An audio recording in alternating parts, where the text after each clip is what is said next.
one of the biggest fantasy shows on streaming, is gone.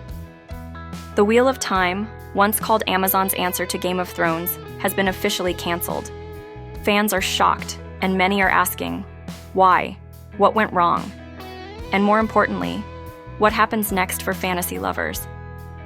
The Wheel of Time was supposed to be one of the biggest fantasy shows in recent years.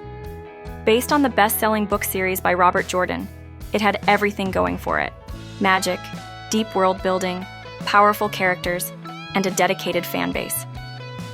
When Amazon Prime Video picked it up, they promised a massive fantasy epic to rival the likes of Game of Thrones. And in many ways, the hype felt real.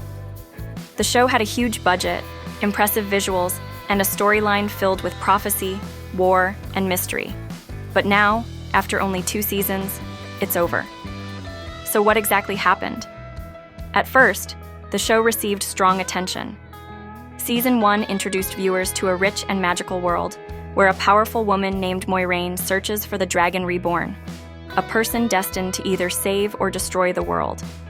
With an ensemble cast and high-stakes storytelling, many fans hoped this would be the next big fantasy hit. The production looked stunning, and the world was full of promise. It felt like we were on the edge of a new era in fantasy television. But behind the scenes, things started to unravel. The first big issue? Pacing. Many viewers felt the story moved too fast in some places and too slow in others. Key character development moments were rushed, and others felt stretched out or unnecessary. For longtime book fans, the changes to the story were hard to accept. Several important storylines were altered or cut entirely. That created a divide. Fans of the books felt disappointed, while new viewers felt confused. Then came the character changes. Some major characters were written differently than in the books, and some were removed altogether. One example is the departure of the actor playing Matt Cawthon in Season 1, which disrupted the flow of the show's core group. Recasting a major character mid-series always brings challenges, and this was no exception. Viewers noticed the shift, and many said it pulled them out of the story.